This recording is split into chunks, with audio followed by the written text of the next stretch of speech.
আজকে যে রেসিপিটা আমরা বানাবো সেই রেসিপিটার নাম হলো এগ মাঞ্চুরিয়ান। আপনারা যদি বারবার ডিমের ঝোল বা ডিমের কারি খেয়ে যদি বোর হয়ে থাকেন তাহলে কিন্তু এই রেসিপিটা বাড়িতে বানাতে পারেন, খুব সহজেই কিন্তু বানানো যায়। তাহলে চলুন শুরু করা যাক। প্রথমে আমি একটা পাত্র নিয়েছি, এতে জল দিয়ে 4টে ডিম নেব, নিয়ে সেদ্ধ করতে দেবো। এখানে ডিমটা কিন্তু একটু বেশি সেদ্ধ করব, কারণ নরম হলে কিন্তু প্রবলেম হতে পারে। আপনারা দেখতেই পাবেন আগে ভিডিওতে, শেষ পর্যন্ত দেখুন, বুঝতে পারবেন। তো এখানে আমি কিছু সবজি নিয়েছি, পেঁয়াজ নিয়েছি, টমেটো নিয়েছি, ক্যাপসিকাম নিয়েছি, আদা নিয়েছি আর রসুন নিয়েছি। প্রথমে ক্যাপসিকামগুলোকে এইভাবে কেটে নেব চৌকো চৌকো করে। যেইভাবে কাটছি আপনারাও কিন্তু সেইভাবে কেটে নেবেন।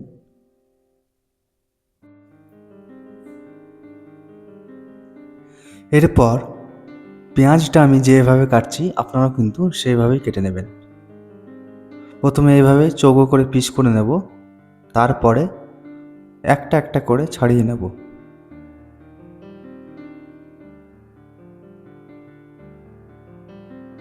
ঠিক এইভাবে আমি যেভাবে ছাড়াচ্ছি আপনারাও কিন্তু কাটার পরে এইভাবে ছাড়িয়ে নেবেন। এরপর লঙ্কাগুলোকেও ছোট ছোট করে কেটে নেব, সঙ্গে আদা আর রসুনটাকেও ছোট করে কেটে নেব।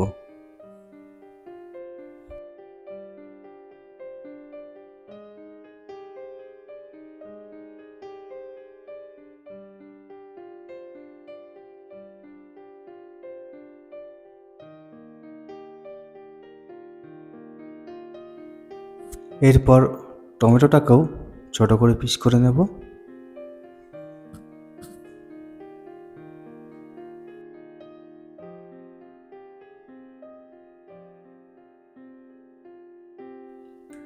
এরপর ধনে পাতাগুলোকেও ছোট করে কেটে নেব।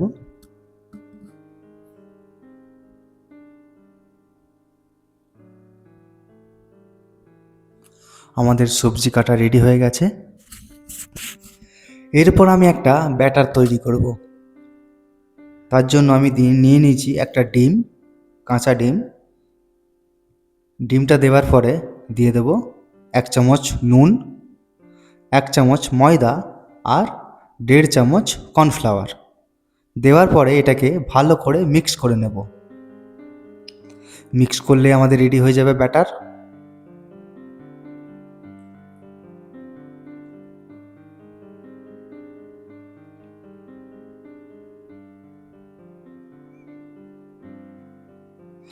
মিক্সটা কিন্তু খুব ভালো করে করতে হবে।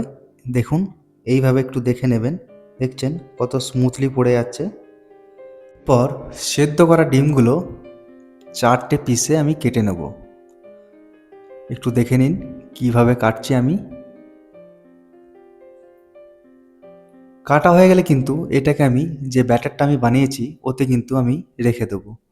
এই ব্যাটারটা দেওয়ার ফলে কিন্তু একটা জিনিস হবে, আপনারা যে ডিমের মধ্যে যে মশলা দিয়ে বা কোনো কিছু দিয়ে আপনারা ছাড়েন, সেটা কিন্তু ডিমের সঙ্গে চিপকে থাকে না, ওটা কিন্তু ছেড়ে যায়। এই ব্যাটারটা বানানোর ফলে কিন্তু যে মশলাটা যে গায়ে গায়ে লেগে থাকে ভাবটা থাকে, এটা কিন্তু ছাড়বে না, লেগে থাকবে ডিমেতে। তো গ্যাসটাকে জ্বালিয়ে একটা কড়া নিয়েছি আমি, এতে তেলটা দেবো। তেলটা গরম হওয়ার পরে ব্যাটারটা আমি যেভাবে ছাড়ছি আপনারাও কিন্তু এইভাবে মাখিয়ে ভালো করে ছাড়বেন। আর একটা জিনিস আপনাদের মানে সতর্কীকরণ বলে দিই, ডিমটা কিন্তু দেওয়ার পরে সামান্য যখন গরম হয়ে যাবে কিন্তু ফাটবে, একটু সাবধানে করবেন যাতে তেল ছিটকে গায়ে না পড়ে। প্রথমে শুরুতে দেওয়ার পরে তেলটা যখন গরম হয়ে যাবে, গরম হওয়ার পরে গ্যাসের ফ্লেমটা কিন্তু কমিয়ে দেবেন, পুরো কমিয়ে দেবেন। কমানোর পরে ডিমগুলো ব্যাটারটাকে ভালো করে ফেটে ডিমের উপরে লাগিয়ে লাগিয়ে ভালো করে ছেড়ে দেবেন। ছেড়ে দেওয়ার পরে যখন দেওয়া হয়ে যাবে সামান্য মিডিয়াম করে ওখান থেকে সরে চলে আসবেন, কারণ ডিমগুলো কিন্তু ফাটে। সাবধান থাকবেন, কেননা ডিমগুলো ফেটে কিন্তু গায়ে লেগে গা পুড়ে যাওয়ার সম্ভাবনা আছে, সেটুকু একটু সাবধান থাকবেন।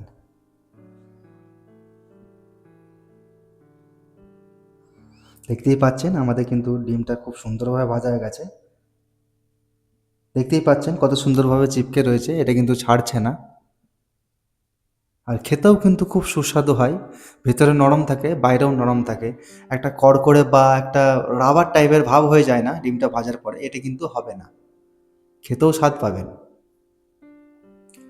ডিমগুলো ভাজা হয়ে গেলে ওই তেলেতেই আমি প্রথমে দিয়ে দিয়েছি আদা কুচি আর রসুন কুচিটা, দিয়ে ভালো করে হালকা করে ভেজে নেব। তারপরে পেঁয়াজগুলো আমি দিয়ে দেবো এতে। পেঁয়াজটা হালকা নরম হয়ে গেলে, হালকা যখন নরম হয়ে যাবে, তারপরে আমি দিয়ে দেবো এতে ক্যাপসিকাম।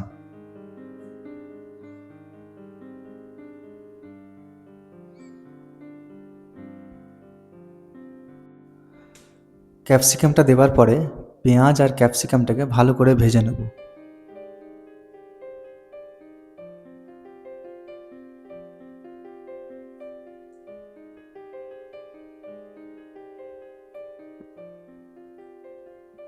আচ্ছা, ওটা ভাজা হোক, এখানে একটা আমি পাত্র নিয়েছি ছোট, এতে আমি দিয়ে দেবো 1.5 চামচের মতো কর্নফ্লাওয়ার আর সঙ্গে একটু জল। জল দিয়ে এটাকে সামান্য ঘুলে আমি এটা রেডি করে রাখবো। তারপরে এখানে একটা সস বানিয়ে নিয়েছি, এতে দিয়েছি 1 চামচের মতো ভিনিগার, 1 চামচের মতো সয়া সস, 1 চামচ রেড চিলি সস, 1 চামচ গ্রিন চিলি সস আর 1.5 চামচ টমেটো কেচাপ। তারপরে এটাকে মিক্স করে নেব ভালো করে।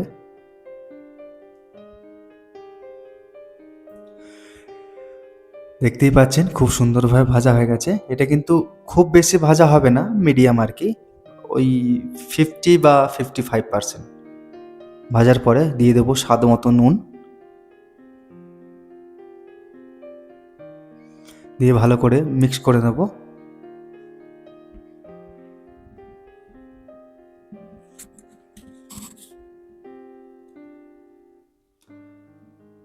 এরপরে দিয়ে দেবো কুচো করে কাটা টমেটোগুলো, দিয়ে এটাও ভালো করে ভাজা হয়ে গেলে যে সসটা আমরা বানিয়েছি এটা কিন্তু এতে দিয়ে দেবো,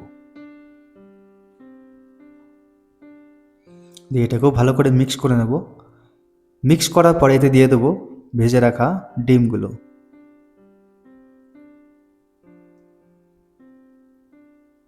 ডিমগুলো দিয়ে হালকা করে নেড়ে নেব।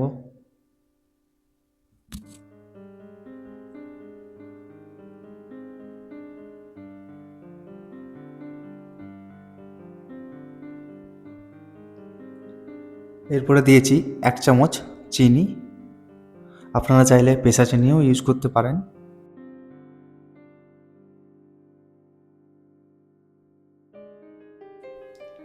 এরপর ঘুলে রাখা কর্নফ্লাওয়ারটা এতে দিয়ে দেব। এটা দিয়ে মিক্স করে নিলেই কিন্তু আমাদের রেডি হয়ে যাবে এগ মাঞ্চুরিয়ান। খুব সহজেই কিন্তু বানানো গেল। আপনারাও চাইলে খুব সহজেই বাড়িতে বানিয়ে নিতে পারেন, একবার ট্রাই করার অনুরোধ রইল। তো আপনারা যদি আরও এই রকম রেসিপি দেখতে চান তাহলে চ্যানেলটিকে সাবস্ক্রাইব করুন আর পাশে থাকা বেল আইকনটি প্রেস করুন।